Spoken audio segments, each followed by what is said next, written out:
أعوذ بالله السميع العليم من الشيطان اللعين الرجيم. بسم الله الرحمن الرحيم. الحمد لله رب العالمين، والصلاة والسلام على سيد الأنبياء والمرسلين، سيدنا ونبينا وشفيع المذنبين أبي القاسم محمد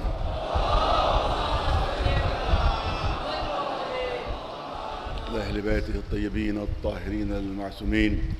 أما بعد، وقد قال الله سبحانه تبارك وتعالى في كتابه المبين وهو أصدق القائلين: أولم ير الذين كفروا أن السماوات والأرض كانتا رتقا ففتقناهما وجعلنا من الماء كل شيء حي أفلا يؤمنون. صلوات بھیجے بر محمد.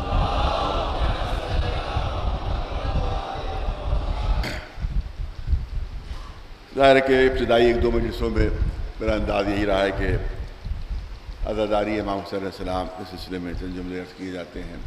کل بھی میں نے چند جملے عرض کیے کہ جو عزاداری کی اہمیت ہے، جو ہمیں امام حسین کی اہمیت ہے، اور جس کو ختم کرنے کی کوششیں پہلے وہابیوں کے ذریعے سے ہو رہی تھی، اب بھی ہو رہی ہیں، لیکن کیونکہ وہ ایکسپوز ہو چکے ہیں اور کیونکہ دنیا سمجھ چکی ہے کہ بھئی یہ ایجنٹ ہیں اسرائیل کے، یہ ایجنٹ ہے امریکہ کے، یہ ایجنٹ ہے دشمنان اسلام کی جو ایجنسیز ہیں ان کے ایجنٹ ہیں، یہ سب پر کھل چکا ہے اور عام ہو چکا ہے یہ. تو لہذا انہوں نے پیترا بدلا ہے ایجنسیز نے. اب اسرائیل اور سعودی عرب اور امریکہ اور دوسرے ممالک جو عزاداری کے اور شیعت کے دشمن ہیں، انہیں نے پیترا بدل کر مسلمانوں میں ایک اور مسلک ہے جو بریلوی مسلک کہلاتا ہے، جو صوفیوں سے الگ ہے. آپ یہ نہ سمجھیے کہ وہ صوفی ہیں، صوفی الگ ہے، خانقاہی الگ ہیں اور بریلوی الگ ہے. صوفیوں کی عزاداری ہوتی ہے، ان کی خانقاہوں میں تازی خانے ہیں، ان کے یہاں مولا کائنات کا تذکرہ ہوتا ہے، اور جو بریلوی حضرات ہیں وہاں عزاداری حرام ہے، عزاداری ناجائز ہے ان کے یہاں.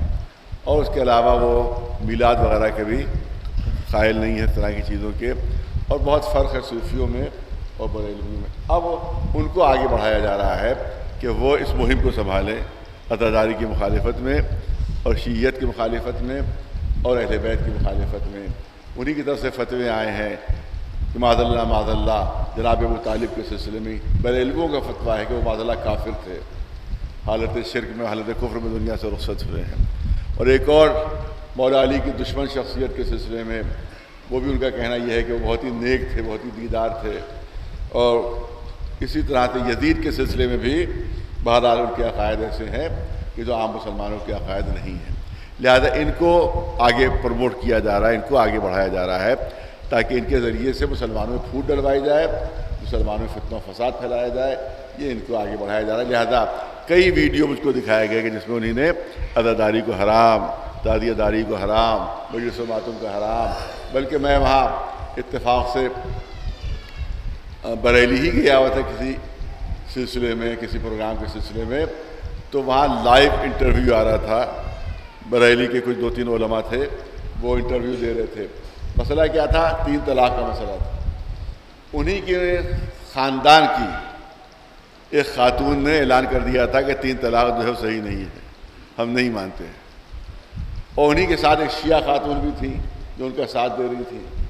وہ انہی کے خاندان کی خاتون تھی کہ جنہوں نے کہا تھا 3 طلاق صحیح نہیں ہے، ہم اس کی مخالفت کر رہے ہیں. اسی کے ساتھ ساتھ ایک شیعہ خاتون بھی ان کا ساتھ دے رہی تھی. تو میں نے خود سنا کہ وہ 2-3 مفتی بیٹھے ہوئے تھے لمبی لمبی داڑھیوں والے، جو اپنے کو کہہ رہے تھے ہم بریلوی مسلک سے ہیں. تو انہوں نے کہا کہ ہمارے خاندان کی جو خاتون 3 طلاق کی مخالف ہے، اس کو ہم اسلام سے خارج کر رہے ہیں. یہ جملے میں نے خود اپنے کانوں سے سنے کہ ہم ان کو اسلام سے خارج کر رہے ہیں. وہ مسلمان اب نہیں ہیں، اب مسلمان قبرستان میں ان کی تدفین نہیں ہوگی، وہ اسلام سے خارج ہو گئیں. اور دوسری شیعہ جو خاتون تھیں ان کے لیے ان کے جملے تھے کہ ان کو اسلام سے خارج کرنے کی ہمیں ضرورت ہی نہیں ہے کیونکہ وہ پہلے ہی مسلمان نہیں ہیں. یہ میں نے اپنے کانوں سے جملے سنے ہیں کہ وہ تو پہلے ہی مسلمان نہیں ہیں، اسلام سے ان کا کوئی تعلق نہیں شیعیت کا، لہذا ان کو اسلام سے خارج کرنے کی ضرورت بھی نہیں ہے کہ وہ پہلے ہی سے خارج ہیں. تو اس کا مطلب ہے کہ وہ مہم کہ جو وہابیوں کے ذریعے سے شروع ہوئی تھی، اب اس کی ذمہ داری جو ہے بریلویوں کے اوپر سعودی عرب، اسرائیل اور جو دوسری ایجنسیز ہیں، CIA ہو، چاہے وہ برطانیہ کی ایجنسیز ہو، انہوں نے ان کے اوپر ذمہ داری ڈال دی ہے۔ لہذا بہت زیادہ ہوشیاری کی ضرورت ہے، کیونکہ عام طور سے بریلوی سمجھے جاتے ہیں کہ صاحب یہ وہابیوں کے مخالف ہیں لہذا ہمارے ساتھ ہیں، نہیں، بلکہ آج کل وہ وہابیوں ہی کے ہم خیال ہیں اور انہی کے ساتھ ساتھ ہیں اور ان کی مہم میں شریک ہیں۔ ایک صلوات بھیجے بر محمد اور پھر مبارکباد کے سلسلے میں انٹرنیٹ پر مجھے دکھایا گیا کہ پتہ نہیں کتنے محرم مبارک ہو، سال کا پہلا دن مبارک ہو، اور سب اپنے کو مسلمان لکھ رہے ہیں۔ یاد رکھیے، میں نے کل بھی عرض کیا تھا، آج بھی عرض کرنا چاہتا ہوں، یہ پیغام دنیا تک پہنچنا چاہیے کہ جو محرم کی مبارکباد دیتا ہے وہ ہمیں اذیت نہیں پہنچا رہا، وہ سمجھ رہے ہیں کہ شیعوں کو اذیت ہو جائے گی، شیعہ چڑھ جائیں گے، شیعوں کو تکلیف ہو جائے گی، لہذا ہم محرم کی مبارکباد دے رہے ہیں۔ یہ ہمیں اذیت نہیں پہنچا رہے ہیں، یہ جس کا نواسا ہے اس نانا کو اذیت پہنچا رہے ہیں۔ اگر شہادت امام حسین کے اوپر رسول خوش ہوئے تو تم بھی خوش ہو جاؤ۔ اگر رسول اللہ کے ماننے والے ہو کہ شہادت تو بڑا مرتبہ ہے، شہادت تو بڑی عظمت ہے، خوشی منانا چاہیے۔ ابھی انہی بریلویوں کی طرف سے اشتہار ایک آیا ہے، جشن شہادت امام حسین، انٹرنیٹ پر اشتہار چل رہا ہے ان کا اشتہار، میں نے خود دیکھا، یہ سنی سنائی باتیں نہیں ہیں، میں نے خود دیکھا، جشن شہادت امام حسین، یعنی امام حسین شہادت کا جشن ہم منا رہے ہیں، خوشی منا رہے ہیں۔ تو ٹھیک ہے، خوشی مناؤ، تم ضرور مناؤ، مگر یہ دیکھو کہ رسول اللہ کا عمل کیا تھا، یہ دیکھو کہ رسول اللہ کی سیرت کیا تھی۔ ارے اہل سنت کس کو کہتے ہیں؟ کہ جو رسول کی سنت پر عمل کرے۔ بھئی آپ نے اپنے کو اہل سنت کہلوایا ہے، تو اہل سنت کس کو کہتے ہیں؟ جو رسول کی سنت پر عمل کرے، وہی تو اہل سنت ہوا، وہی تو اہل سنت ہوا۔ یا یزید کی سیرت پر عمل کرنے والا اہل سنت ہے؟ مجھے یہ بتایا جائے کہ کس کی سنت پر عمل کرنے کے بعد اپنے کو اہل سنت کہلاتے ہیں؟ یزید کی سیرت پر، اس پر عمل کر کے اہل سنت ہیں؟ نہیں، آپ کا دعویٰ یہ ہے کہ ہم رسول کی سنت پر عمل کر کے اہل سنت ہیں۔ اسی لیے تاریخ میں واقعہ درج ہے کہ ایک صحابی رسول ہاتھ میں خربوزہ لیے ہوئے تھے، ہاتھ میں خربوزہ لیے اور رو رہے تھے، وہ ایک ہاتھ میں چھری تھی، ایک ہاتھ میں خربوزہ تھا، اور ٹپ ٹپ آنسو ان کے بہ رہے تھے۔ لوگوں نے کہا ارے بھائی یہ خربوزے کو ہاتھ میں لیا آپ کیوں رو رہے ہیں؟ یہ خربوزے کے لیے آنسو کیوں بہا رہے ہیں؟ کہ میں خربوزے کے لیے نہیں رو رہا ہوں، میں اس بات پر رو رہا ہوں کہ مجھے یاد نہیں آ رہا ہے کہ رسول اللہ کیسے خربوزہ کاٹتے تھے اور کیسے نوش فرماتے تھے، لہذا میں ویسے ہی خربوزہ کاٹتا اور ویسے ہی کھاتا تاکہ سنت رسول پر عمل ہو جاتا۔ تو سنت کے سلسلے میں آپ خربوزہ بھی اس وقت تک نہیں کاٹتے جب تک کہ رسول کی سنت کا معلوم ہو جائے۔ لیکن یہ دیکھیے امام حسین کے سلسلے میں سنت رسول اللہ کیا ہے؟ شہادت کی خبر سن کر خوشی منا رہے ہیں اگر رسول، تو آپ بھی خوشی منائیے، اور اگر آنسو بہا رہے ہیں تو سنت رسول ہے شہادت امام حسین پر آنسو بہانا، غم منانا۔ تمام کتاب مستد امام احمد ابن حنبل، اس کے علاوہ صحیح ترمذی شریف، اس کے علاوہ اور پتہ نہیں کتنی مسلمانوں کی کتابیں موجود ہیں کہ جس میں یہ واقعہ موجود ہے، میں پڑھ بھی چکا ہوں اس سے پہلے بھی، اور اب جانتے بھی ہیں کہ جس وقت جبریل نے آ کر خبر دی ہے۔ یہ کون سا واقعہ ہے؟ راوی ہے جناب ام سلمہ، ام المومنین راوی ہیں، ام المومنین راویہ اس کی ہیں۔ وہ فرماتی ہے رسول میرے گھر میں تشریف لائے، حجرے کے اندر گئے اور فرمایا کسی کو آنے نہ دینا، میں آرام کرنا چاہتا ہوں۔ جو آ رہا تھا جناب ام سلمہ منع کر رہی تھی، اللہ کے رسول نے منع کر دیا ہے، کوئی اندر نہیں جا سکتا، کوئی اندر نہیں جا سکتا ہے۔ یہی وقت تھا کہ امام حسین آ گئے، امام حسین تشریف لائے، کیونکہ حکم رسالت تھا، لہذا جناب ام سلمہ نے ان کو بھی روک لیا کہ شہزادے ابھی نہ جائیے، آپ کے نانا نے منع کیا ہے، آپ کے نانا نے منع کیا ہے۔ حسین کی آواز حجرے تک پہنچی، اے ام سلمہ کون ہے؟ کہ آپ کا بچہ آپ کا نواسا حسین ہے۔ کہ روک رہی ہو؟ کہ آپ ہی کا حکم ہے۔ کہ سب کے لیے حکم ہے، اس کے لیے نہیں ہے۔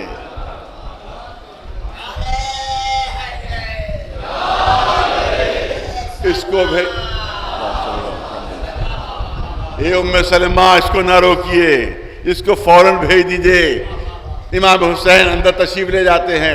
ابھی چند لمحے گزرے تھے کہ رسول اللہ کے رونے کی آواز آئی، یعنی خالی آنسو نہیں تھے، بلند آواز سے رو رہے تھے، تبھی تو باہر تک آواز آئی، رونے کی آواز آئی۔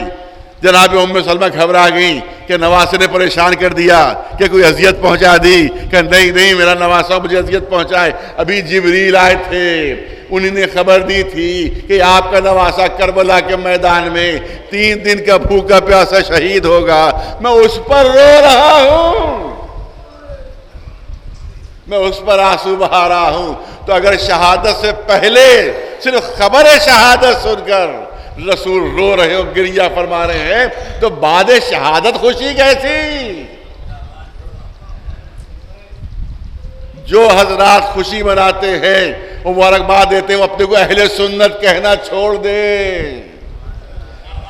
وہ یزید کی سنت پر ضرور عمل کر رہے ہیں، شبر کی سنت پر عمل کر رہے ہیں، حربلا کی سنت پر عمل کر رہے ہیں، عمر سعد کی سنت پر عمل کر رہے ہیں، ابن زیاد کی سنت پر عمل کر رہے ہیں، مگر وہ اہل سنت رسول نہیں ہیں۔ ایک صلوات بھیجے بنا آواز محمد والا۔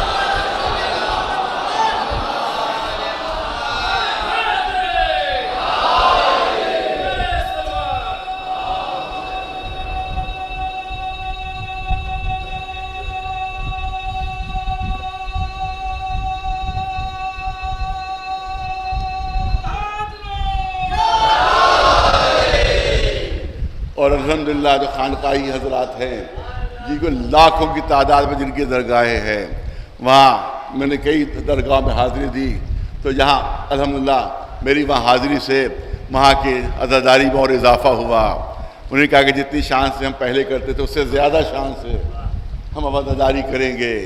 اعظم گڑھ میں ایک جلوس اہل سنت کا 75 سال سے رکا ہوا تھا، 75 سال سے اس کی اجازت نہیں مل رہی تھی۔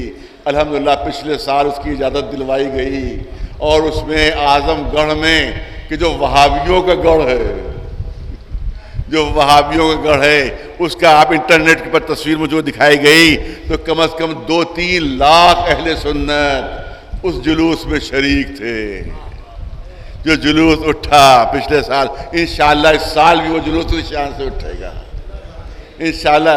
مجھے بلایا گیا ہے 9 میں جا نہیں سکتا، سب بلا رہے ہیں مجھے، 9 محرم کو جو کچھوچا شریف سے جلوس اٹھتا ہے امام حسین کا، اس میں انہوں نے بتایا کہ 6 لاکھ کا مجمع ہوتا ہے، اور سب اہل سنت ہوتے ہیں، سب اہل سنت ہوتے ہیں۔ اسی طرح سے یہاں خیر آباد میں جہاں میں جاتا ہوں 11 محرم کو، جہاں 52 ڈنڈے کا تعزیہ اٹھتا ہے، اس میں بھی 5 لاکھ اہل سنت ہوتے ہیں۔ اسی طرح سے الہ آباد میں جو تعزیہ اور جھولا اٹھتا ہے، اس میں 8 سے 10 لاکھ تک اہل سنت ہوتے ہیں۔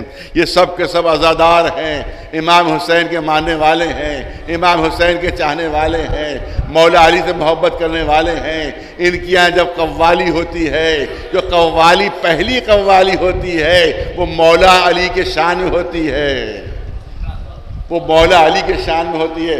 من کن تو مولا ہو فہذا علی، مولا سے ان کی قوالی شروع ہوتی ہے۔ صلوات بھیجے مولانا آواز محمد۔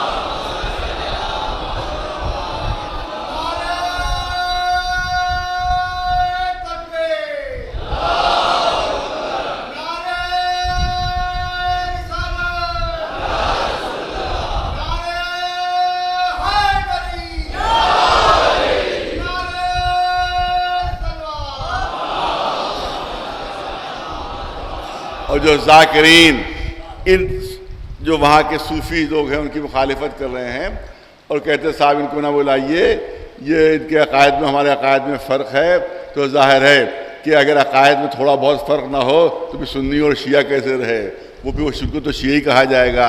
لہذا ہے 1-2% فرق ہو سکتا ہے ہمارے ان کے عقیدے میں، لیکن 99% عقائد ان کے ہم سے ملتے ہوئے ہیں، وہ بھی اگر ہم ان کے زیادہ قریب پہنچے اور ہمارے قریب پہنچے تو ہو سکتا ہے 1% کا فرق بھی ختم ہو جائے۔ ایک صلوات بھیجے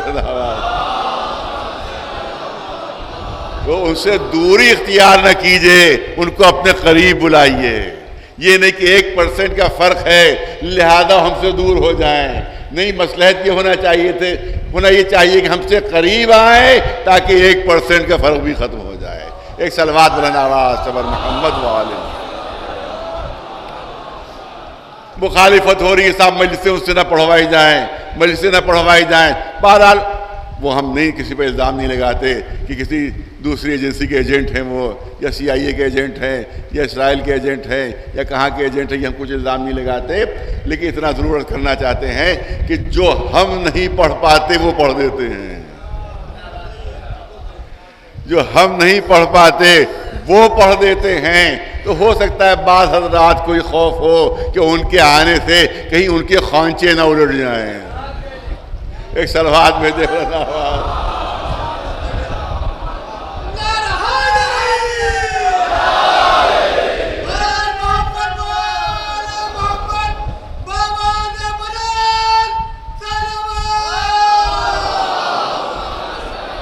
بہرحال زیادہ وقت گزر گیا اسی میں، لیکن اہم چیز تھی بہت ضروری، کیونکہ اس کی مخالفت ہماری قوم کو کچھ ذاکروں کی طرف سے ہو رہی ہے، لہذا ان سے بھی کہنا یہ ہے کہ ان کو دور نہ کیجئے، ان کے دور ہونے سے ہمیں نقصان پہنچا ہے، ان کے قریب آنے سے ہمیں فائدہ پہنچے گا، کیونکہ عزاداری کو قوت ملے گی، تادیداری کو طاقت ملے گی ان کی وجہ سے، ورنہ بعض علاقے ایسے ہیں کہ جہاں صرف ایک شیعہ گھر ہے مگر زبردست جلوس اٹھتے ہیں، تو ایک گھر پہ اتنا مجمع آتا ہے نہیں، ایک گھر کا مجمع نہیں ہوتا ہے، سب اہل سنت ہوتے ہیں اس میں جو شامل ہوتے ہیں۔ تو اگر ہم نے ان کو عزاداری سے دور کر دیا تو یاد رکھیے کہ 90% عزاداری ہندوستان میں ختم ہو جائے گی اگر ان کو ہم نے عزاداری سے دور کیا۔ لہذا مصلحت یہی ہے کہ ان کو اپنے ساتھ شامل کیا جائے تاکہ ہمیں بھی قوت حاصل ہو، اور یہ اگر ہمارے ساتھ آ گئے تو انشاءاللہ کسی کی ہمت نہیں ہوگی کہ عزاداری کی طرف نگاہ اٹھا کر دیکھ سکے۔ ایک صلوات بھیجے مولانا محمد۔ بہرحال کیونکہ میں جاتا رہتا ہوں لہذا مجھے اندازہ ہو رہا ہے کہ ہمارے ان کے عقائد میں تقریباً بالکل مماثلت ہے، اور جو ان کے عقیدے ہیں وہ ہمارے عقیدے، وہ بھی اہل بیت کو سب سے افضل مانتے ہیں، ہم بھی اہل بیت کو سب سے افضل مانتے ہیں، اہل بیت کو سب سے افضل مانتے ہیں۔ کل کی مجلس میں میں نے عرض کیا کہ صحابہ ہماری سراخوں پر ایسے صحابی ہیں جن کے لیے ہم اپنی گردن کٹوانے پر تیار ہیں، مگر میں نے کہا ہماری ڈیفینیشن میں اور دوسروں کی ڈیفینیشن میں فرق ہے، ہم ہر ایک کو صحابی نہیں کہتے ہیں، ہر ایک کو جس نے رسول کو دیکھ لیا وہ صحابی، جو پاس آ گیا وہ صحابی، جو مل گیا وہ صحابی، یہ ہمارے ڈیفینیشن صحابی کی نہیں ہے۔ میں نے عرض کیا تھا کہ جس کو رسول کا پاس ہو وہ صحابی ہے، جو رسول اللہ کے لیے قربانیاں دینے پر تیار ہو وہ صحابی ہے۔ اور میں نے بنیادی فرق آپ کے سامنے کل پیش کیا تھا، آج 2-3 مثالیں آپ کے سامنے عرض کرنا چاہتا ہوں، اور وہ 2-3 مثالیں اس طرح سے آپ دیکھیں۔ میں نے عرض کیا تھا کہ امتی وہ ہے، صحابی وہ ہے کہ آیت اترتی ہے تو عمل ہوتا ہے، آیت اترتی ہے تو عمل ہوتا ہے، لیکن اہل بیت وہ ہیں کہ آیتیں انتظار کرتی ہیں کہ یہ عمل کریں تو ہم اتریں، یہ عمل کریں تو ہم اتریں، یہ عمل کرتے جاتے ہیں قرآن بنتا جاتا ہے۔ ایک صلوات بھیجے مولانا محمد۔ یہ عمل کرتے جاتے ہیں قرآن بنتا جاتا ہے۔ آپ دیکھیں کہ علی کے ہاتھوں سے انگوٹھی نکلی، اسی وقت آیت نازل ہوئی، انما ولیکم اللہ ورسولہ، اللہ کا جو ولی ہے وہ اللہ ہے، اس کا رسول ہے، والذین یؤمنون، اور وہ صاحبان ایمان جو حالت رکوع میں زکوٰۃ دیتے ہیں اور نمازوں کو قائم کرتے ہیں۔ صلوات بھیجے پر محمد والا۔ والذین آمنوا الذین یقیمون الصلاۃ ویؤتون الزکاۃ وہم راکعون، وہ مومنین کہ جو نماز قائم کرتے ہیں اور حالت رکوع میں زکوٰۃ دیتے ہیں، وہی اللہ کے ولی ہیں۔ ارے توجہ رہے، ادھر علی کے ہاتھوں سے انگوٹھی نکلی، ادھر آیہ ولایت نازل ہوئی، بہت توجہ چاہوں گا، یہاں پر صاحبان تشریف فرما ہے، یہاں کے اوپر ایک شرعی اعتراض کیا جاتا ہے، ایک شرعی بہانہ بنایا جاتا ہے، وہ کیا ہے کہ صاف نماز کے لیے ضروری ہے کہ اس میں کوئی فعل کثیر نہ ہو، نماز کے لیے کوئی فعل کثیر نہ ہو، اگر فعل کثیر ہو جاتا ہے، عمل کثیر ہو جاتا ہے تو نماز ٹوٹ جاتی ہے۔ مثال میں نے کسی وقت دی تھی جو آج پیش کرنا چاہتا ہوں پھر، کہ فرض کیجیے ہم نماز پڑھ رہے ہیں اور کوئی صاحب شیروانی پہنے ہوئے ہیں، اس کے 10-12 بٹن ہیں، تو انہیں سوچا نماز پڑھتے جاؤں اور شیروانی کے بٹن بھی لگاتا جاؤں، نماز پڑھتے ہی اور شیروانی کے بٹن بھی لگانے لگے تو اب یہ ہو گیا عمل کثیر، نماز ٹوٹ گئی۔ اسی طرح سے فرض کیجیے کوئی صاحب نماز پڑھ رہے ہیں، ان کے بالوں میں الجھے ہوئے بال تھے، انہیں حالت نمازی میں جیب سے کنگھا نکالا اور کنگھی کرنے لگے کہ ذرا بال بھی درست کر لو، نماز بھی پڑھتے جا رہے ہیں اور کنگھی بھی کرتے جا رہے ہیں، تو اب یہ ہو گیا فعل کثیر، یہ ہو گیا عمل کثیر، علماء کہیں گے اب نماز ٹوٹ جائے گی۔ تو اب اسی بات کو بہانہ بنایا جاتا ہے، وہ بہانہ یہ کہ صاحب دیکھیے علی کو کتنی دیر لگی اپنی انگوٹھی دینے میں، ظاہر ہے کہ دروازے کے اوپر فقیر تھا، جب اس نے مانگا ہے تو علی نے اپنا ہاتھ بڑھایا، جب ہاتھ بڑھایا تو صفوں کو چیرتا ہوا آیا اور اس نے علی کے ہاتھ سے انگلی سے انگوٹھی اتاری، یہ ہو گیا عمل کثیر۔ ارے کیا تعریف کر رہے ہو، علی کی تو نماز ٹوٹ گئی، ارے توجہ چاہ رہا ہوں، کیا مدح کر رہے ہو، علی کی تو نماز ہی ٹوٹ گئی، یہ مدح کی کیا بات ہے؟ تو میں صرف اتنا جملہ عرض کروں گا کہ اگر مان بھی لیا جائے کہ علی کی نماز ٹوٹ گئی تھی تو مجھے اتنا بتا دو کہ جب ٹوٹی ہوئی نماز پر ولایت کی سند مل گئی، جب ٹوٹی ہوئی نماز پر ولایت کی سند مل گئی تو اگر نماز سالم ہوتی تو کیا ملتا؟ ایک صلوات بھیجے محمد والے، ایک صلوات بلند آواز پر محمد والے۔ انما ولیکم اللہ رسولہ والذین آمنوا الذین یقیمون الصلاۃ ویؤتون الزکاۃ وہم راکعون۔ کہا گیا کہ نماز ٹوٹ گئی، میں کہتا ہوں نماز آپ کی نہیں ہے، اللہ کی ہے۔ ارے توجہ چاہ رہا ہوں، نماز آپ کی نہیں ہے، اللہ کی ہے۔ آپ کیسے کہہ رہے کہ نماز ٹوٹ گئی؟ آپ کو کیا حق ہے کہنے کا؟ نماز قبول نہ قبول کرنے والا اللہ ہے، آپ نہیں ہے۔ ارے توجہ چاہوں گا، اب اسی آیت سے جواب دینا چاہتا ہوں۔ ارے آپ قبول کرنے والے نہیں نماز کے، نماز قبول کرنے والا اللہ ہے، سند دینے والا اللہ ہے۔ کیا اعلان ہو رہا ہے؟ ارے وہ مومنین جو نماز قائم کرتے ہیں اور حالت رکوع میں زکوٰۃ دیتے ہیں، اللہ کی نگاہ میں علی کی نماز نماز ہے، رکوع رکوع ہے۔ ارے تم کون فتویٰ دینے والے؟ ایک صلوات بھیجے بلند آواز۔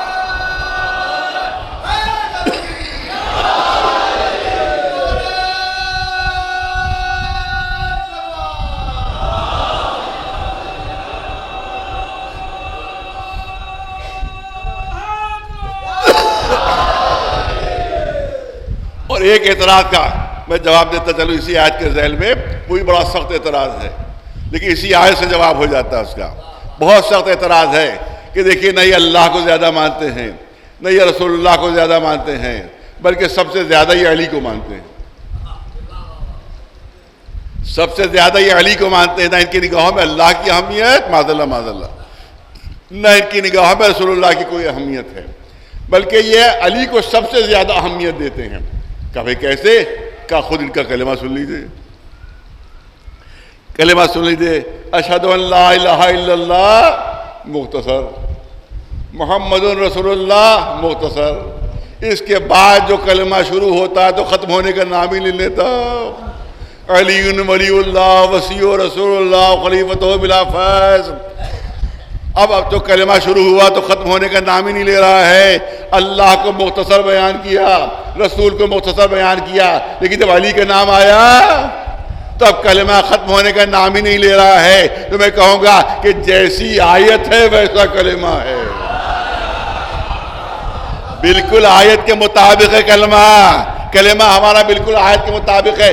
انما ولی اللہ انما ولیکم اللہ، اللہ ولی ہے مختصر، ورسولہ مختصر. لیکن اس کے بعد جو آیت شروع ہوئی تو ختم ہونے کا نام ہی نہیں لے رہی ہے. ارے آیت تم مختصر کر دو، کلمہ ہم گھٹائے دیتے ہیں.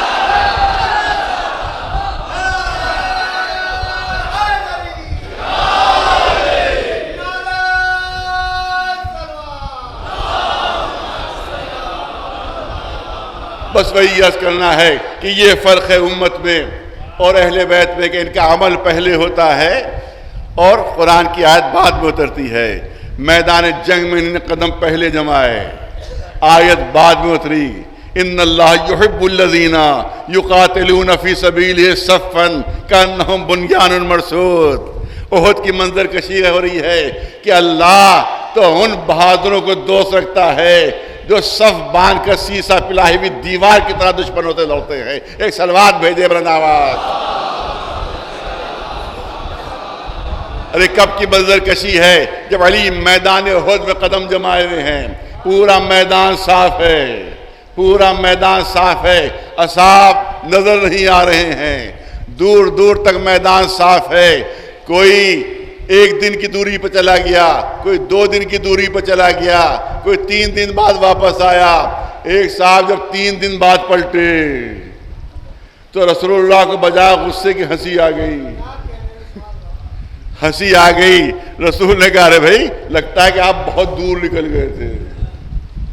کہا کیا کروں، بڑھاپے کا عالم ہے، گھوڑا بہت طاقتور ہے، موزور گھوڑا ہے، لہذا مجھے اتنی دور لیے چلا گیا، اتنی دور لیے چلا گیا.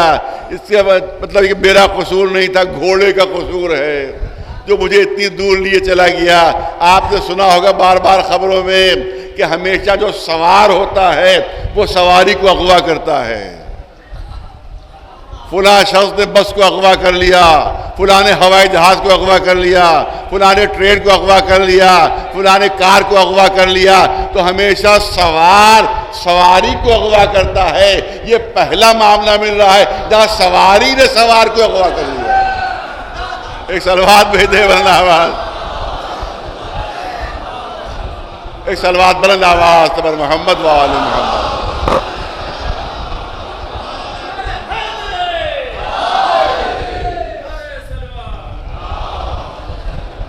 قرآن اعلان کر رہا، نہیں قرآن اعلان کر رہا. دیکھیے میں نے کہا کہ کہاں اہل بیت اور کہاں امتی، کہاں اہل بیت کہاں امتی، کوئی مقابلہ ہی نہیں، کوئی مقایسہ ہی نہیں ہو سکتا.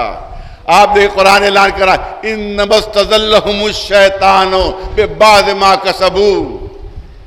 یہ جو میدان احد میں فرار کر رہے ہیں، جو میدان احد میں فرار، سورہ آل عمران، جب میدان احد میں فرار کر رہے ہیں، بعض بدعمالیوں کی بنا پر شیطان نے انہیں بہکا لیا تھا.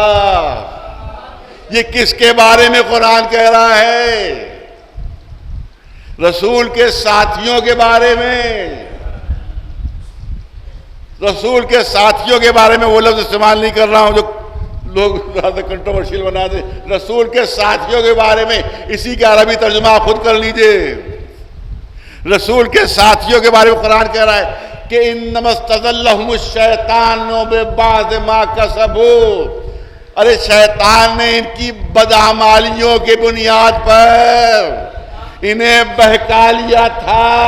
تو جو میدان سے بھاگے تھے وہ شیطان کے بہکائے ہوئے تھے.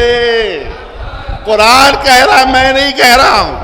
قرآن کہہ رہا ہے، میں نہیں کہہ رہا ہوں. اب ہم نے تاریخ میں دیکھنا شروع کیا کہ شیطان نے کیا بہکایا تھا، شیطان نے کیا بہکایا تھا. تو تاریخ میں جملے ملے کہ جس وقت ایک دم سے حملہ ہو گیا، ایک دم سے حملہ ہوا تو رسول اللہ ایک گڑھے کے اندر اس طرح سے آگے تھے کہ نگاہوں سے چھپ گئے تھے، وہ دکھائی نہیں دے رہے تھے.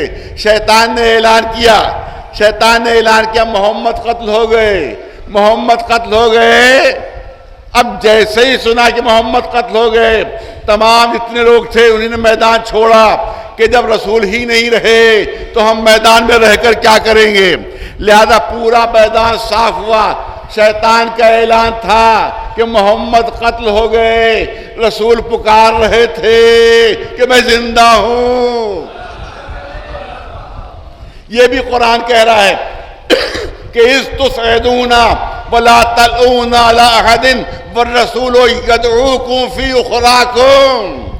ارے تم ایسے گھبرائے ہوئے پہاڑ پر چڑھے جا رہے تھے کہ پیچھے پلٹ کر نہیں دیکھ رہے تھے، اور رسول پیچھے پیچھے پکار رہے میں زندہ ہوں، میں زندہ ہوں۔ اب سوال یہ ہوتا ہے کہ شیطان نے کہا رسول معاذ اللہ قتل ہو گئے، اور رسول اللہ اعلان فرما رہے کہ میں زندہ ہوں، میں زندہ ہوں۔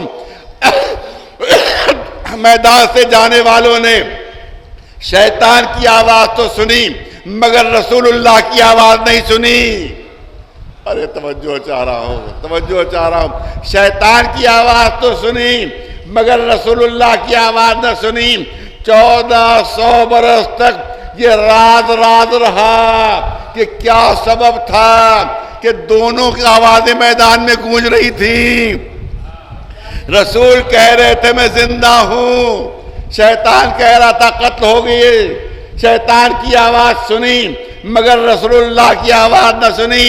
لیکن آج جب علم نفسیات نے ترقی کی، جب سائیکولوجی نے ترقی کی، تو دنیا کو یہ پتا چلا، اس راز پر سے پردہ ہٹا کہ اگر بہت سا مجمع ہو اور بہت سے لوگ گفتگو کر رہے ہوں، بہت سے لوگ بول رہے ہوں، بہت سے لوگ باتیں کر رہے ہوں، تو ساری آوازیں ہمارے کانوں میں نہیں آتی۔ ارے توجہ رہے، سائیکولوجسٹ نے بتایا، نفسیات کے ماہرین نے بتایا کہ اگر ایک مجمع ہو جس میں بہت سے لوگ گفتگو کر رہے ہوں، بہت سے لوگ باتیں کر رہے ہوں، بہت سے لوگ بول رہے ہوں، تو ساری آوازیں ہمارے کانوں میں نہیں آتی، سب کی آوازیں ہمارے کانوں میں نہیں آتی۔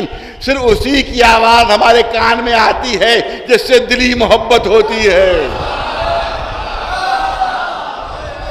صرف اسی کی آواز کان میں آتی ہے کہ جس سے دلی محبت ہوتی ہے، صرف اسی کی آواز ہم سنتے ہیں اور کسی کی آواز نہیں سنتے۔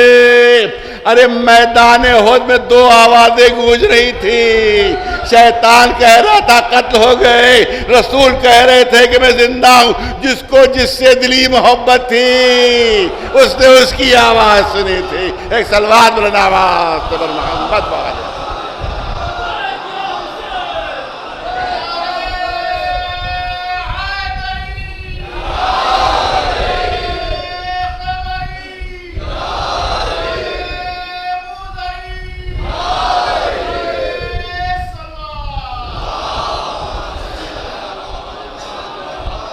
ایک صلوات بلند آواز سے بر محمد وآل محمد۔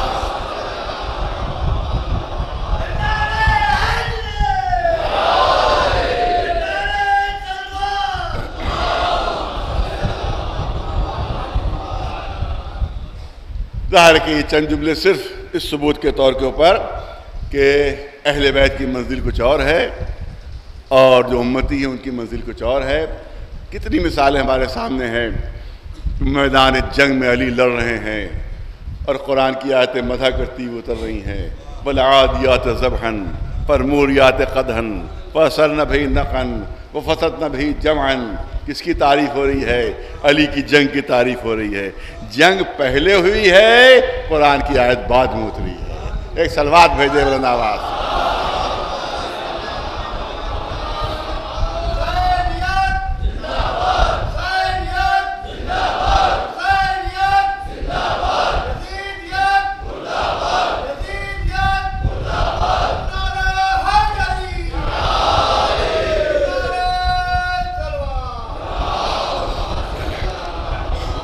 مجلس کا اعلان ہے کہ امام باڑہ عاصی میں جو مجلسیں ہو رہی ہیں 1 بجے دن میں، اس میں آپ حضرات ضرور شرکت فرمائیں، جس میں ہمارے صوفی عالم دین جناب شبیر وارثی صاحب اس کو خطاب فرما رہے ہیں۔ بہترین ان کا خطاب ہے، بہترین ان کی تقریریں ہیں۔ اسی طرح سے امام زمانہ فنڈ کی طرف سے یہ مجلسیں ہو رہی ہیں، لہٰذا گزارش ہے کہ اس میں بھی آپ حضرات تعاون فرمائیں۔ صلوات بھیجیں بر محمد وآل محمد۔ ایک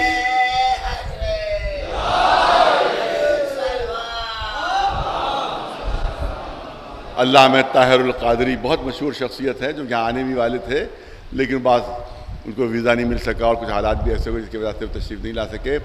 بہرحال ان کے سلسلے میں بھی اختلافات ہیں، لیکن ایک جملہ ان کا نقل کرنا چاہتا ہوں جو ان کا جملہ بہت مشہور ہے۔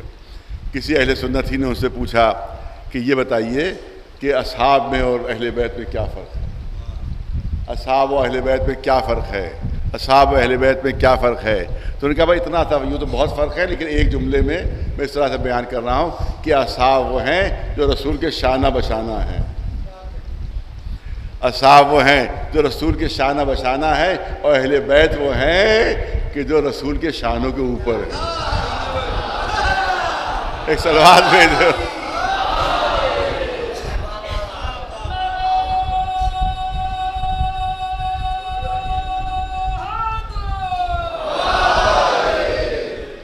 تو اس سے فرق کا آپ اندازہ کیجئے کہ جو ایک اہل سنت عالم وہ بیان کر رہا ہے کہ یہ فرق ہے۔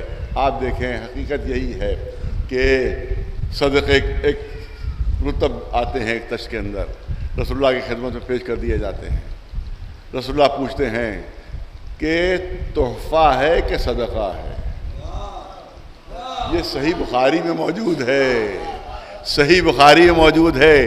تم مقابلہ کرتے ہو، تم ملاتے ہو، یہ دیکھو صحیح بخاری میں کیا موجود ہے۔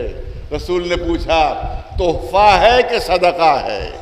آنے والے نے کہا، دینے والے نے کہا کہ اللہ کے رسول یہ صدقہ میں نے نکالا ہے۔ اصحاب کی طرف بڑھا دیا۔ آپ نوش فرمائیے، آپ نوش فرمائیے، کیونکہ صدقہ ہمارے اور ہمارے اہل بیت پر حرام ہے، ہم پر ہمارے اہل بیت پر صدقہ حرام ہے، لہذا اصحاب کی طرف وہ صدقہ بڑھا دیا۔ اصحاب کی، یہ صحیح بخاری کی حدیث۔ اس کے بعد دوسری مرتبہ پھر وہ لایا رتب، پوچھا کیا ہے؟ کہا تحفہ ہے کہ صدقہ ہے؟ کہا اللہ کے رسول میری طرف سے تحفہ ہے۔ کہا اب اہل بیت کھا سکتے ہیں اسے، اب اہل بیت کھا سکتے۔ فرق یہ بس یہی ہے کہ وہ صدقہ کھانے والے ہیں، ان کے لیے تحفے آتے ہیں۔ ایک صلوات بھیجے بلند آواز تو محمد ہو۔ برابر بالکل نہ سمجھو کہ بالکل برابر ہے، نہیں، بہت فرق ہے، بہت فرق ہے۔ تمام حدیثیں پکار پکار کر کہہ رہی ہیں کہ ان کا مرتبہ کچھ اور ہے، ان کا مرتبہ کچھ اور ہے۔ توجہ چاہتا ہوں، رسول اللہ خطبہ دے رہے ہیں، خطبہ دے رہے ہیں۔ چاہتا ہوں میں کہ 2-3 جملے عرض کر کے اپنی بات کو مکمل کروں۔ رسول اللہ خطبہ دے رہے ہیں، دیکھتے ہیں سامنے سے امام حسین تشریف لا رہے ہیں۔ جیسے ہی دامن میں پیر الجھا، قریب تھا کہ حسین گر جائے، رسول اللہ نے خطبہ چھوڑا، منبر سے اترے، دوڑ کر حسین کو سنبھال لیا، دوڑ کر حسین کو سنبھال لیا۔ ارے اتنے اصحاب موجود تھے، کسی سے کہہ دیتے کہ حسین کو سنبھالو۔ نہیں، مثال دوں آپ کے سامنے، اگر میں مجلس پڑھ رہا ہوں، اب تو ماشاءاللہ میرے بچے بڑے ہو گئے ہیں، لیکن فرض کیجئے کہ بچے چھوٹے ہوتے، میں مجلس پڑھ رہا ہوتا، ظاہر کہ آپ کی نگاہیں میری طرف ہیں، میری نگاہیں اس طرف ہیں۔ میں نے بچے کو آتے دیکھا وہ گرنے والا ہے، میں جلدی سے مجلس چھوڑی، دوڑ کر آگے بڑھا اور بچے کو اٹھا لیا۔ تو ہر ایک کوئی پسند نہیں کرے گا اس عمل کو۔ میں توجہ چاہوں گا آپ حضرات کی، کوئی بھی اس عمل کو پسند نہیں کرے گا۔ صاحب آپ نے مسجد چھوڑ دی، ذکر اہل بیت چھوڑ دیا، ذکر الہی چھوڑ دیا، اس کے بعد آپ ایک دم سے اتر گئے، جا کر اپنے بچے کو اٹھایا، اتنی محبت بچے سے کہ مجلس چھوڑ دی۔ توجہ رہے تو کوئی اس عمل کو پسند نہیں کرے گا۔ لیکن فرض کیجئے کہ میں کہیں مجلس پڑھ رہا ہوں اور آپ کا رخ ہماری طرف ہے، میرا رخ سامنے ہے، سامنے ایک الماری تھی، الماری کے اوپر قرآن رکھا ہوا تھا۔ ارے توجہ رہے، الماری پر قرآن مجید رکھا ہوا تھا، میری نظر پڑی کہ کسی کا ہلکا سا اس پہ ٹھسکا لگ گیا اور قرآن بس گرنے والا ہے، کہ اگر میں کسی اور سے کہوں گا تو دیر ہو جائے گی، ہو سکتا ہے قرآن زمین پر گر پڑے، قرآن کی بے حرمتی ہو جائے، لہذا اب میں دوڑ کر منبر سے اتروں گا اور جا کر قرآن کو سنبھال لوں گا، کیونکہ اب قرآن گر رہا ہے۔ اب کوئی برا نہیں کہہ سکتا کیونکہ میں نے قرآن کو سنبھالا ہے. تو یہ نواسے کی حیثیت سے نانا نہیں سنبھال رہا تھا بلکہ رسول قرآن ناطق کو سنبھال رہا تھا.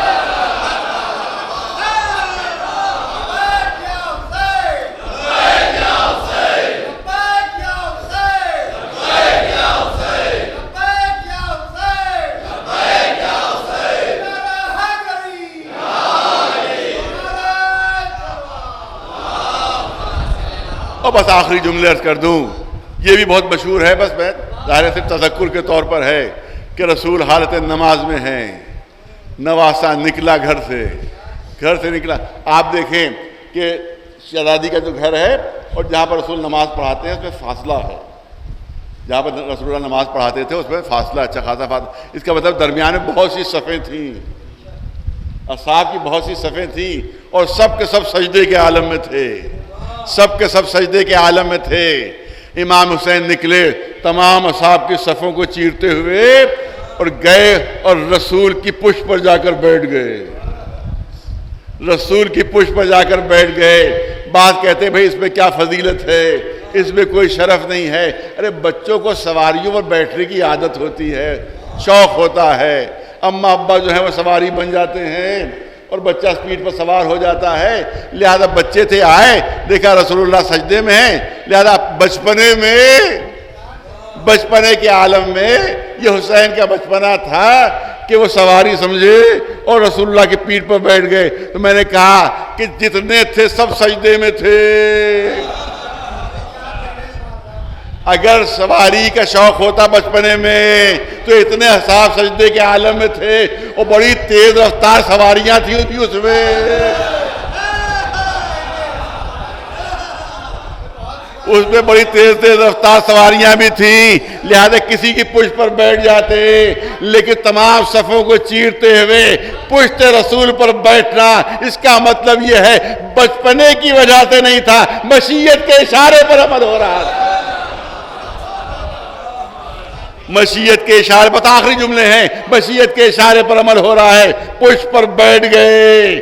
اب رسول کو یہ احساس ہوا کہیں دنیا ہی نہ سمجھے کہ یہ محبت ہے جس کی وجہ سے سجدے کو طول دے رہے ہیں. لہذا رسول نے اٹھنا چاہا. جیسے ہی اٹھنا چاہا اللہ نے جبریل کو بھیجا, جا کر حکم الہی سنا دو.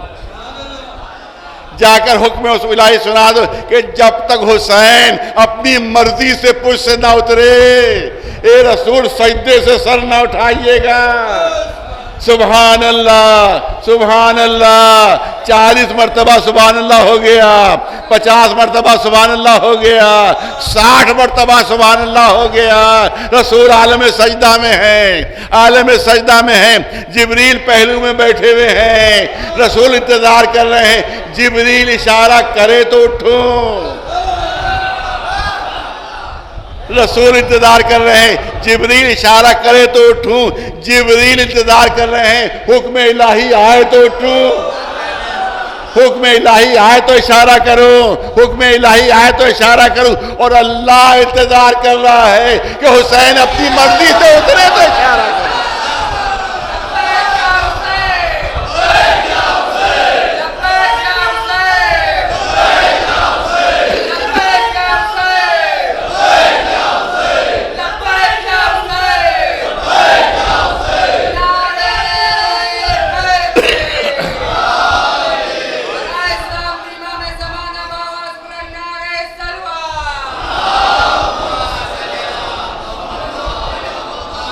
یہ فرق ہے اہل بیت میں, یہ امتیاز ہے اہل بیت میں. یہ فرق ہے زمین و آسمان کا فرق. چہ نسبت خاک رب عالم پاک نہیں ملا ان کو سے. اہل بیت سے کسی کا مقایسہ نہیں ہو سکتا, کسی کا مقابلہ نہیں ہو سکتا. جب انبیاء سامنے نہیں ٹھہر سکتے تو عرب کے بدو کیا سامنے آ کر ٹھہریں گے. ایک سلوات بھیج دے ناراض.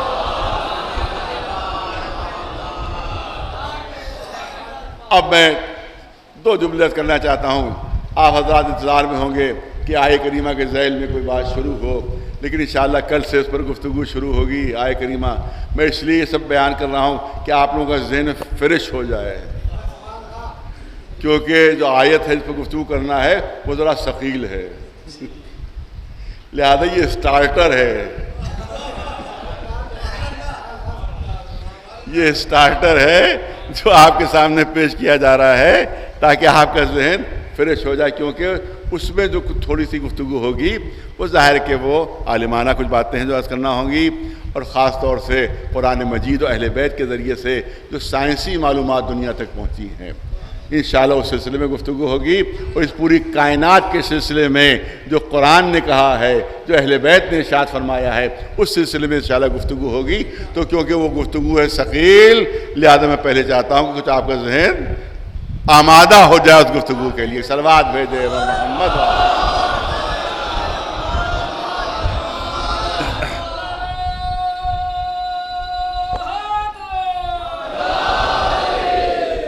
بس بات مکمل ہو گئی۔ یہ ہے منزلت امام حسین، لیکن دنیا نے قدر کیسے کی ہے کہ حسین کو مدینے میں رہنے نہیں دیا جا رہا۔ سازش ہے کہ نواز رسول مدینہ چھوڑ دے، اور اس کے بعد جس نے 25 پیدل حج کیے ہوں اس کو حج نہیں کرنے دیا گیا، مجبور ہو گئے آقا کہ حج کو عمرے سے تبدیل کر دیں، اور حج کو چھوڑنا پڑا۔ کتنی اذیت پہنچی ہوگی جس سے 25 پیدل حج کیے ہو، جب حج کو ترک کرنا پڑا ہوگا تو کیسی روحانی اذیت ہوگی، کیسی روحانی تکلیف ہوئی ہوگی اپنے چھوٹے چھوٹے بچوں کے ساتھ، جس میں 3-4 برس کی سکینہ بھی ہے، جس میں ایک دودھ پیتا بچہ علی اصغر بھی ہے، تپتے ہوئے صحراؤں میں رکھ، جلتے ہوئے صحراؤں میں کہ جہاں آگ برس رہی ہے، حسین اپنے بچوں کے ساتھ، چھوٹے چھوٹے بچوں کے ساتھ سفر کر رہے ہیں۔ تفصیل نہیں عرض کرنا ہے آج کی تاریخ کے لحاظ سے، بس چند جملے، کیونکہ بہت کم وقت رہ گیا، 5 منٹ میرے پاس رہ گئے ہیں، بہت کم وقت میں اپنی بات کو مکمل کرنا ہے۔ ہاں، 2 محرم وہ دن ہے جو تاریخ کہتی ہے کہ کربلا کے میدان میں قافلے حسینی پہنچا۔ روایت ہے جو عرض کرنا چاہتا ہوں کہ جیسے ہی کربلا میں قافلہ داخل ہوا، امام حسین کا گھوڑا رک گیا، آگے قدم نہیں بڑھا رہا ہے۔ روایت یہ ہے کہ 7 گھوڑے بدلے مولا نے، مگر کسی گھوڑے نے بھی قدم آگے نہیں بڑھایا۔ آخر میں مولا نے کہا کہ یہاں کے رہنے والوں کو بلا لیا جائے۔ آخر پوچھوں تو کہ اس زمین کو کہتے کیا ہیں، اس سرزمین کا نام کیا ہے؟ لوگ آتے رہے، مولا دریافت کرتے رہے کہ اس زمین کا کیا نام ہے۔ کسی نے کہا طف کہتے ہیں، کسی نے کہا شط فرات کہتے ہیں، کسی نے کہا سرزمین القمہ کہتے ہیں، مختلف نام لیے جا رہے ہیں۔ کہا کوئی اور نام بھی ہے، کوئی اور نام بھی ہے۔ ایک بوڑھا شخص آگے بڑھ کر کہتا ہے آقا اس زمین کو کربلا بھی کہتے ہیں، اس زمین کو کربلا بھی کہتے ہیں۔ بس 2-3 جملے مصائب کے، اس زمین کو کربلا بھی کہتے ہیں، یہ سننا تھا۔ مولا نے نوحہ پڑھا، مرثیہ پڑھا کہ ہاں یہ زمین وہ ہے کہ جس کے لیے ہمیں پیدا کیا گیا ہے، ہم اس زمین کے لیے پیدا ہوئے ہیں، یہ زمین ہمارے لیے پیدا ہوئی ہے، یہی زمین وہ ہے کہ جس پر ہمارا خون بہایا جائے گا، یہ زمین وہ ہے کہ جہاں ہمارے لاشیں پامال کیے جائیں گے، ارے یہ زمین وہ ہے کہ جہاں ہماری حد کی حرمت ہوگی۔ معلوم کیا کہ کس کی زمین ہے؟ معلوم ہوا کہ بنی اسد مالک ہے زمین کے۔ کیا بنی اسد کو بلایا جائے، اس کے سردار آئے۔ امام فرماتے ہیں، بس آخری جملے، امام فرماتے ہیں کہ میں چاہتا ہوں اس زمین کو خرید لوں، یہ بتاؤ کہ اس کی قیمت کیا ہے؟ سرداروں نے ہاتھ جوڑا، فرزند رسول ہم آپ کے ہاتھ کیا بیچیں گے؟ کیا آپ سے ہم قیمت لیں گے؟ نہیں، آپ کی خدمت میں زمین حاضر ہے، ہمیں کوئی قیمت نہیں چاہیے اس کی، ہمیں اس کے بدلے میں کوئی مال و زر نہیں چاہیے۔ امام فرماتے ہیں نہیں نہیں، میں بغیر قیمت کے نہیں لوں گا۔ بتاؤ کتنی قیمت ہے؟ جب اصرار کیا تو نہیں بتایا کہ 60,000 درہم اس کی قیمت ہے۔ مولا نے فوراً 60,000 درہم ادا کیے اور پھر اس بنی اسد سے کہا کہ دیکھو یہ زمین تو میں نے خرید لی ہے، مگر تمہارے سپرد کر رہا ہوں، تمہارے سپرد کر رہا ہوں، مگر دیکھو ایک بات یاد رکھنا، تمہارے سپرد تو کر رہا ہوں، لیکن ابھی 2-4 دن کے بعد یزید کا لشکر آنا شروع ہو جائے گا، یزید کے فوجی آنا شروع ہو جائیں گے، 4 محرم سے لشکر آنا شروع ہو جائیں گے، 7 محرم سے ہم پر پانی بند ہو جائے گا، 9 محرم کو حملہ ہوگا، لیکن ایک شب کی ہمیں مہلت مل جائے گی، عاشور کا دن وہ ہوگا، 10ویں محرم وہ ہوگی، جب ایک ایک کر کے ہمارے تمام ساتھی شہید ہوتے چلے جائیں گے، آخر عزہ کی نوبت آئے گی، آخر میں میرے بچوں کی نوبت آئے گی، کبھی میں اولو محمد کے لاشیں لا رہا ہوں گا، کبھی قاسم کا لاشا اس طرح سے لاؤں گا کہ سینے سے سینہ ملا ہوگا، پیر زمین خط دیتے جائیں گے،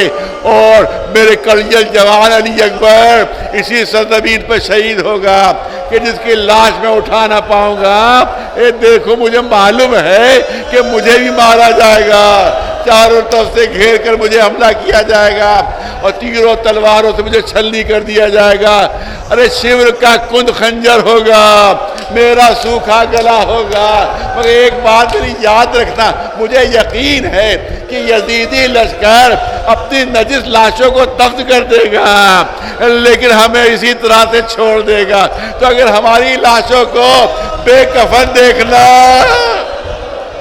تو آنا اور ہماری لاشوں کو دفن کر دینا۔ اس کے بعد عورتوں کو بلایا، ان عورتوں سے کہا کہ دیکھو اگر تمہارے مرد خوف زدہ ہو جائیں، اگر تمہارے مرد ڈریں تو ان کو غیرت دلانا، ان کی حمیت کو جگانا، ان سے کہنا کہ نواسے رسول کی لاش ارے خاک پر پڑی ہوئی ہے، تمہاری غیرت کو کیا ہو گیا ہے، جاؤ نواسے رسول کو دفن کر دو۔ اور پھر روایتیں کا چھوٹے چھوٹے بچوں کو بلایا، ننھے ننھے بچوں کو بلایا، اے بچوں میرے قریب آ جاؤ، سن لو میری بات سن لو، اگر تمہارے ماں باپ ڈر جائے تو تم ہی کھیلتے آنا اور ایک ایک مٹھی خاک، ایک ایک مٹھی خاک ہماری لاشوں پر ڈال دینا تاکہ ہماری لاشیں چھپ جائے۔ اتنی تاکید کہ لاشیں بے کفن نہ رہے، لیکن تاریخ کہتی ہے 3 دن تک لاشیں بے غسل و کفن پڑی رہی۔ ارے صرف یہی نہیں، روایت کہتی جب جناب زینب اس نشیب میں پہنچی کہ جس میں بھیا کی بے کفن لاش پڑی ہوئی تھی، تو جناب فضہ روایت کرتی ہیں کہ ہم نے دیکھا کہ ایک شہزادی کے چہرے کا رنگ زرد ہو گیا، بدن پر تھر تھری پڑ گئی، ایسا لگتا تھا روح جسم سے نکل جائے گی۔ جناب فضہ گھبرا گئی، اے شہزادی آپ کا یہ کیا حال ہو رہا ہے، ایسا لگتا ہے روح جسم سے نکل جائے گی۔ جناب زینب فرماتی ہیں اے فضہ کیا آپ نے کچھ سنا نہیں؟ جناب فضہ فرماتی ہیں شہزادی نہیں میں نے تو کچھ نہیں سنا۔ جناب زینب فرماتی ہیں کہ نہیں ابھی میرے کانوں میں ایک آواز آئی ہے، کوئی منادی آواز دے رہا تھا اے سوارو ابھی گھوڑوں سے اترنا ہے، ابھی نواسے رسول کی لاش پامال ہونا ہے، عزادارو ادھر سے گھوڑے ادھر، ادھر کے گھوڑے ادھر، درمیان میں لاش حسینی، کوئی نہیں تھا جو آگے بڑھ کر روکے کہ نواسے رسول کی لاش پامال نہ کرو۔ ہاں بہن زینب اپنے کو گھوڑوں کی ٹاپوں میں ڈالے دے رہی تھی کہ مجھے پامال کر دو، میرے بھائی کو پامال نہ کرو۔ آخری جملہ سنیے، امام زمانہ نے فریاد کی، امام زمانہ نے فریاد کی ارے میرا سلام میرے جد حسین پر، میرا سلام میرے جد حسین پر کہ جب گھوڑوں کی ٹاپوں نے لاش کو پامال کیا ہے تو بائیں پسلیاں ٹوٹ کر دائیں طرف آ گئی تھی، دائیں پسلیاں ٹوٹ کر بائیں طرف آ گئی تھی، نواسے رسول کی لاش کو اس طرح سے پامال کر دیا۔